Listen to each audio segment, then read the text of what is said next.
नमस्कार, मैं विकास कुमार आप सबका हार्दिक स्वागत करता हूं तर्क द लॉजिक में। क्या आपके साथ भी कभी ऐसा हुआ है कि आप घर में हो, नहाने जा रहे हो साबुन के साथ और घर वालों ने मना कर दिया कि आज साबुन नहीं लगाना है, थर्सडे है। कभी बाल कटाने गए और उस दिन सैटरडे हो गया कि आज बाल नहीं कटवाना है, सैटरडे है। नाखून नहीं काटना है, सैटरडे है। क्या इस तरह की घर में चलने वाली परंपराओं का भुगतान आपको भी करना पड़ता है? जी हाँ, मुझे लगता है खासकर बहुत सारे परिवारों में जिनमें अभी भी रूढ़िवादी विचारें और कुछ परंपराएं ऐसी बची हुई हैं जो लोगों को दैनिक दिनचर्या में भी कुछ ना कुछ खलल डालने के लिए करती रहती हैं। तो आज मैं आपको बताऊंगा कि इन सभी परंपराओं को फॉलो करना, उनका अनुसरण करना कितना सही है और कितना लॉजिकल है, और फिर आप फैसला कर सकते हैं कि आपको क्या करना चाहिए।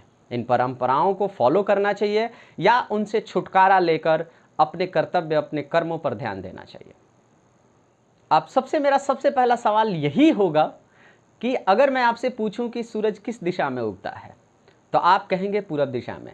मैं कहूंगा बिल्कुल गलत जवाब है, क्योंकि अगर देखा जाए तो वास्तव में सूरज पूरब से नहीं उगता है, बल्कि सूरज जिस दिशा से उगता है हमने उसको पूरब नाम दिया है।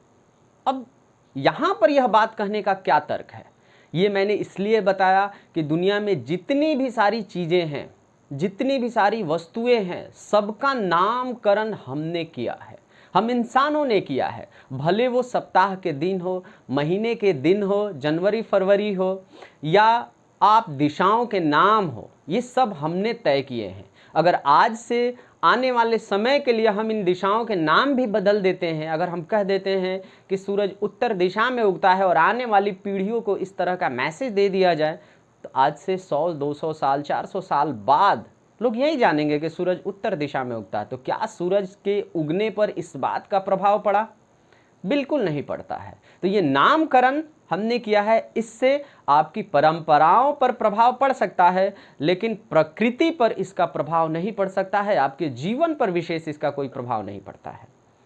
अब इन बातों के साथ अगर कोई आपसे कहता है कि सैटरडे को बाल नहीं कटवाना है, तो मैं कहता हूं कि अगर मान लीजिए आपका सैटरडे को सर फट जाता है और आप डॉक्टर के पास गए और आपके सर से हर जगह फटे हुए भागों से खून निकल रहा है और डॉक्टर बोलता है आपके बाल हटाने पड़ेंगे, तो आप क्या करेंगे? वैसे समय में आप अपने बाल को हटाने की आज्ञा देंगे या अनुमति देंगे कि नहीं? डॉक्टर को आप जरूर दे देंगे। तब आप कहते हैं कि मजबूरी है।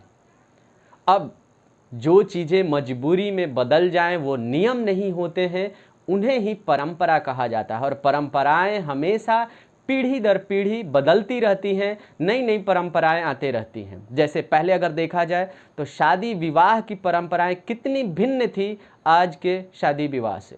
खाने पीने की जो व्यवस्था होती थी शादी विवाह में, पहले की व्यवस्था देखी जाए बैठकर खाया जाता था, आज खड़े होकर भी खाते हैं। तो इन सब में बदलाव हुआ है।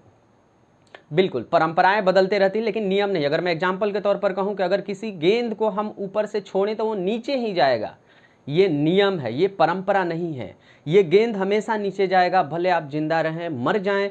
आप मंगलवार को ये गेंद गिराएं या गुरुवार को गिराएं, कभी भी गिराएं, ये नियम का अनुमान हिसाब से नीचे ही जाएगा। तो मैं आपसे आग्रह करूंगा कि आप परंपराओं को लॉजिक के आधार पर फॉलो कीजिए अगर उनका जीवन पर प्रभाव है तो ही, नहीं तो नियमों का ही पालन करना चाहिए। परंपराओं के पीछे अपने आप को अंधभक्त नहीं बनाना चाहिए। ठीक उसी तरह से बहुत सारे लोग बोलते हैं गुरुवार को साबुन नहीं लगाना चाहिए। अब वही बात, आप किसी दिन गुरुवार को ही अगर मान लीजिए कीचड़ में गिर जाते हैं, नाली में गिर जाते हैं और आपके शरीर से गंध आने लगती है, साधारण पानी से नहाने के बाद भी शरीर से गंध नहीं जाता है, तो क्या आप साबुन नहीं लगाएंगे? आप फिर वही बात करेंगे कि ये तो मजबूरी हो गई। मैं फिर वही जवाब दूंगा कि मजबूरी में परंपराएं बदलती हैं, नियम नहीं बदलते हैं। तो आपको अनुसरण नियमों का करना है, परंपराओं का नहीं।